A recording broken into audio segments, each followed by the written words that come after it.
Maayong adlaw sa tanan. For today's video, ato ang hisgutan ang kamahinungdanon sa pagampo sa kinabuhi sa usa ka Kristohanon. So, why prayer is important in the lives of the believers?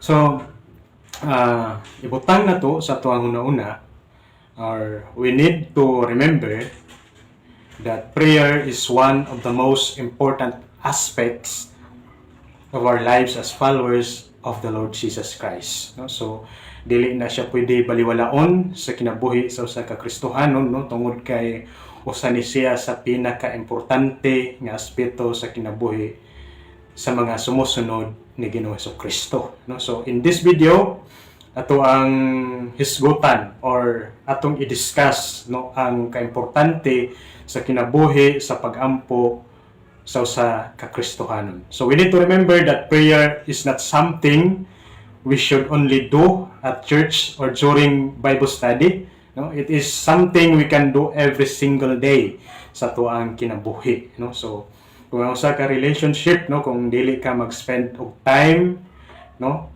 sa usa ka tawo nga imuhang gihigugma or something usa ka tawo nga close sa imuha, no, so ang imuhang relationship mag-suffer, no? So gikinahanglan nga mag-spend ka og time, no, aron nga ma-maintain, no, ang maayong relationship nimo sa imuhang isig ka tawo or sa imuhang mga hinigugma. So prayer is a way for us to spend time with God, no.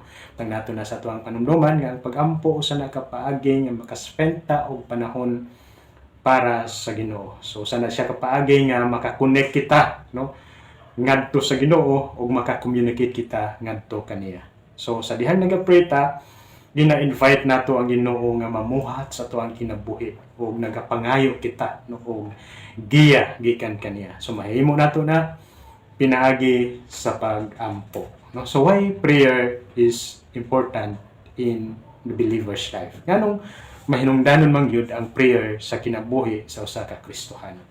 So, tanaw na to ang pipila ka mga rason kung anong mahinungdanon man ang prayer sa kinabuhi sa usa ka Kristohanon. So, una, no, prayer is important in the lives of the believers because, number one, it helps us to stay close to God. So, makatabang ni siya sa tuwa nga mahimutang duol kanunay, no, sa Ginoo, no, o sa kini ka importante sa kinabuhi nato, no, isip usa ka Kristohanon tungod kay nagatabang kini kanato nga mahimo kitang duol kanunay sa Ginoo ug makatabang ni siya kanato nga mo grow, no, ang ato ang relasyon ngadto sa Ginoo, no. So the more nga tig-istorya kita o naga-spend kita og time sa usa ka tawo, no, sa someone, noon sa man ang nagakahitabo, no, the more nga mas mailhan nato sila, no.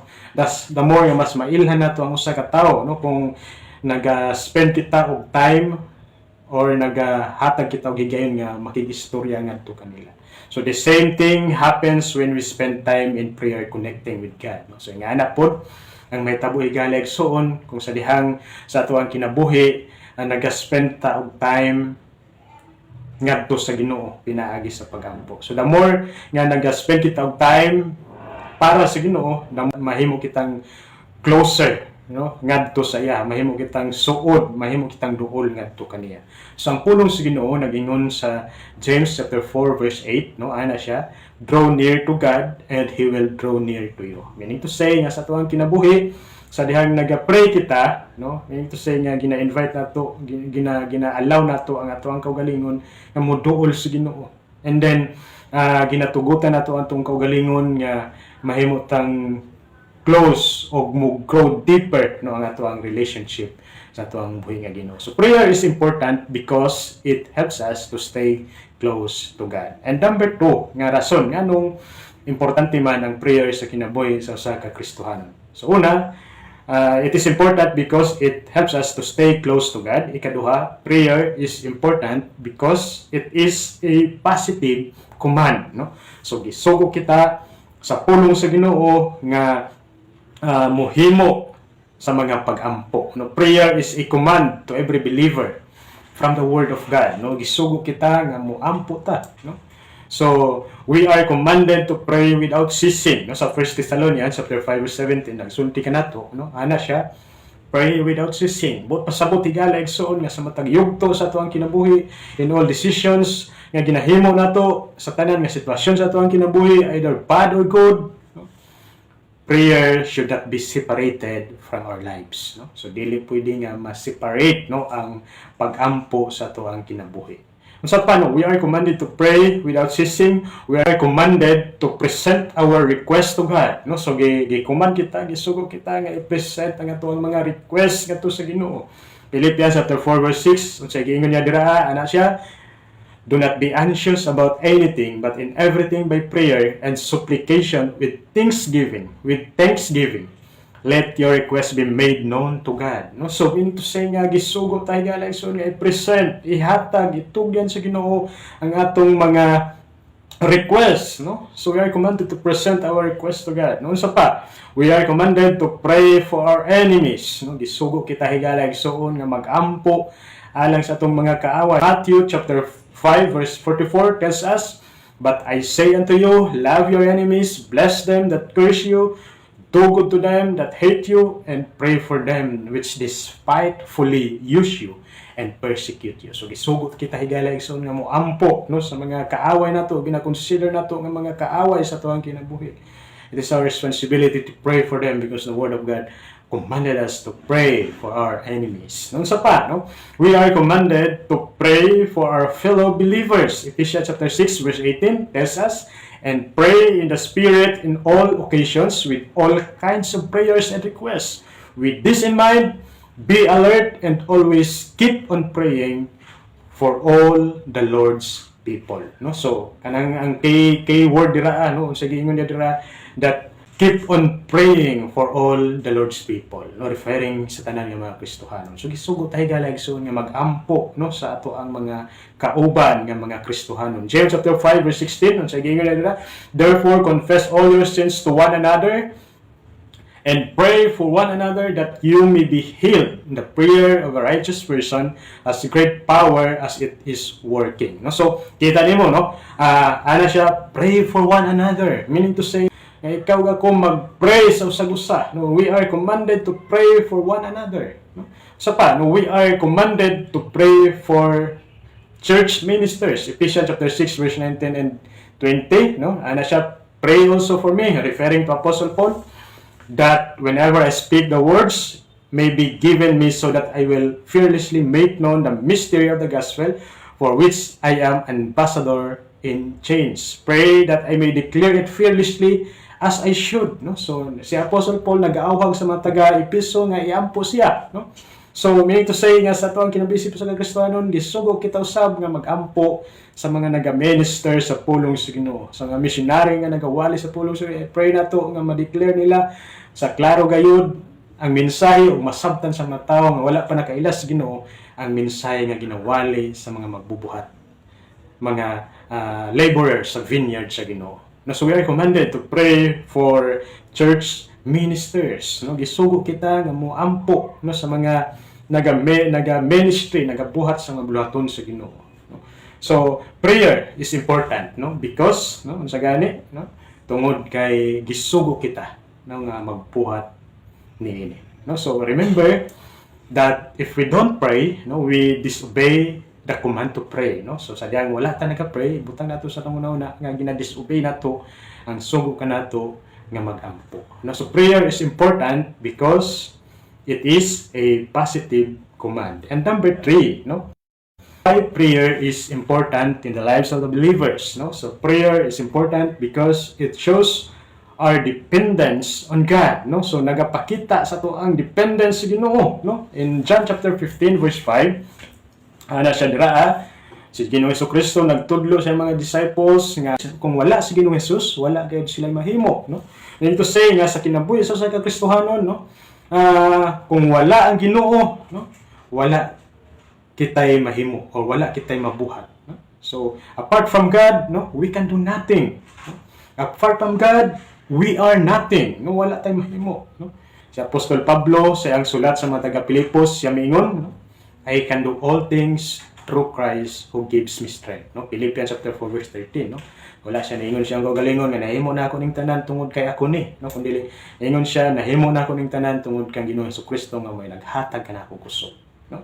And to say, no, nagadepende siya sa Ginoo, no, nagasalig siya sa Ginoo. So ibutang nato sa tong una. No? We need to put in mind that apart from God we are nothing. Apart from God we can do nothing. No? We need to put in mind, no, that if we don't pray, no, unsa bang mahitabo, we are telling God that we don't need Him. No? Ginasultian nato ang Ginoo nga wala ta nagkinahanglan sa iya. Apan sa dihang naga-pray ta, no? No? We are telling God that we need Him. No? Nagkinahanglan ta sa iya every single moment sa tuang kinabuhi. Sa diyang nag-pray ta, nagapakita na siya sa tuang dependence sa Ginoo. No? Telling God nga nagkinahanglan ta sa iya. No? Sometimes no, sa tuang kinabuhi, no, gina-neglect na tuang prayer, no, tungod kay nagsalig ta sa tuang kagalingon. But you know, sa diyang nag-pray ka, nasultian nimo ang Ginoo sa imong kinabuhi nga nagkinahanglan ka sa iya. So prayer is important because it shows our dependence on God. Nagapakita na nga nagsalig ta sa iya. Nagapakita na nga nagkinahanglan ta sa iya. No? Unsa pa, no? Prayer is important because it makes us effective in the ministry. No? Makahimo kanato nga epektibo ta, mahimo tang effective sa bulwaton nga ihatag sa Ginoo nga ri kanato. No? Sa Acts chapter 4 verse 31, sa dihang ang mga disciples human sila og pray, no, ang lugar nga ilang gitapukan, no, natayog, was shaken, no, and silang tanan napuno sa balang espiritu. Ug tungod niana, no, nagpadayon sila sa pagsangyaw sa pulong sa Ginoo uban ang kaisog, no, uban ang dakong kainit, no, sa pagwali sa pulong sa Ginoo, no. So nganong bold man kayo sila nga nagwali sa pulong sa Ginoo tungod kay sa ilahang mga pagampo, no? So prayer is important because it gives power and boldness in sharing the message of salvation, no? Kahatag ni siya sa tuag gahom o kaisog, no, kainiton sa pagwali sa mensahe sa kalawasan. So prayer is important because it makes us more effective in the specific ministry that God has entrusted us, no? So it is important because it makes us more effective in the specific ministry that God has entrusted us. Unsa man ang ministry nga gisangon sa Ginoo sa imuha, no?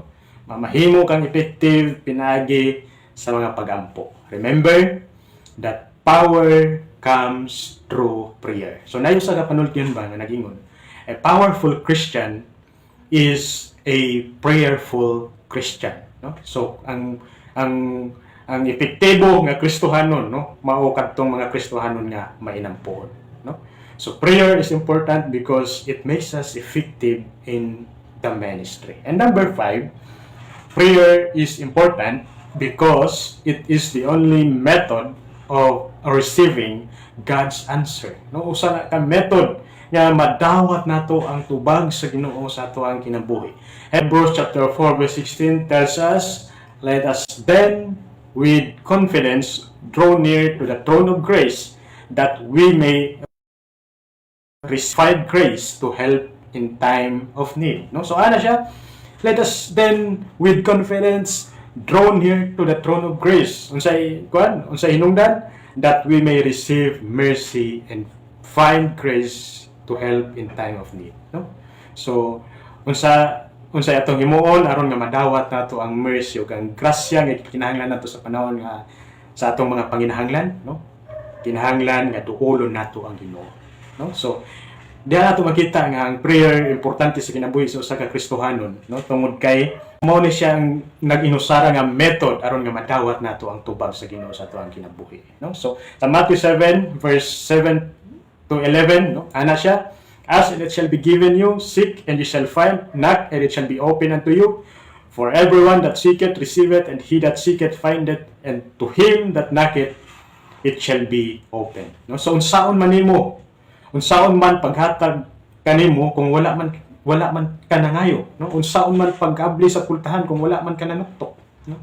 Unsaon man paghatag sa unsaon man nimo pagdawat sa tubag sa Dios sa imong gikinahanglan, kung wala man ka miduol kaniya or wala man ka nangayo, wala man ka nagampo kaniya, no?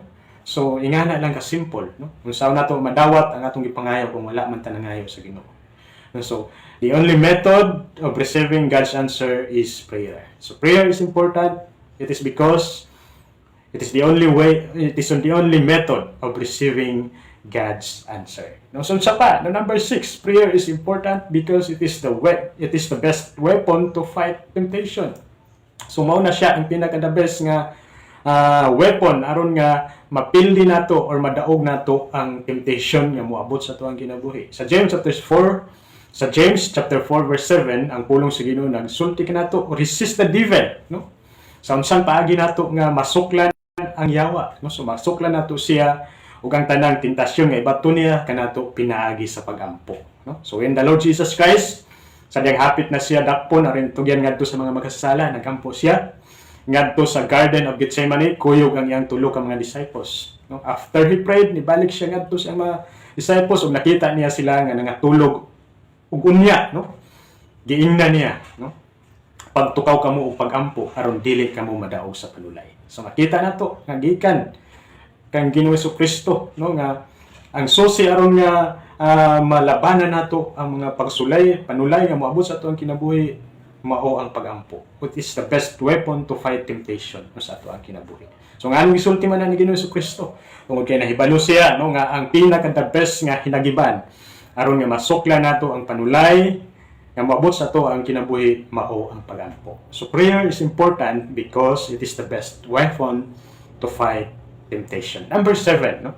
Why prayer is important? No, prayer is important because failure to pray brings evil and disaster in life. No, so sa mga example nga makita nato sa Biblia katong panahon sa mga judges, no, every time ang mga Israelita mosimba ug moadto sa laing Dios ug mahikalimot sila sa tinuod nga Dios, kanang kadautan moabot kanila, daog-daogon sila sa mga kasikbit nila no nga mga nasod. Ug sa dihang anaa sila sa kadautan, musangpit sila sa Ginoo, no? Ug sa diyang musangpit sila sa Ginoo, unsa man ang mahitabo, no?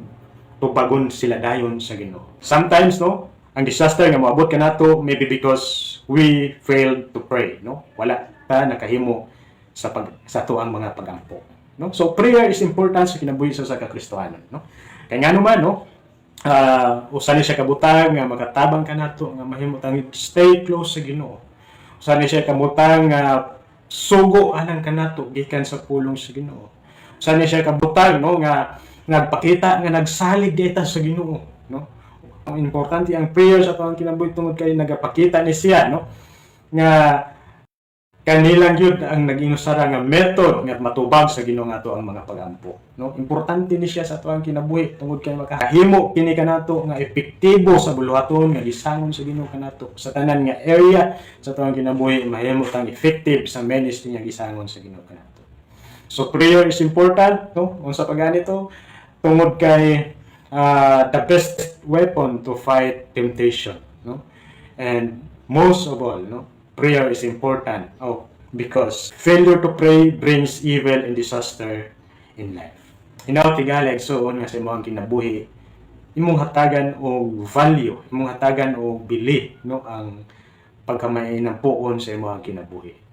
Tungod kay prayer usa ni siya sa pinaka-importante nga aspeto sa kinabuhi sa mga tao nga nagsunod kang Ginoong Kristo. Please follow, like, and share. Daghang salamat o maayong adlaw kanatong tanan.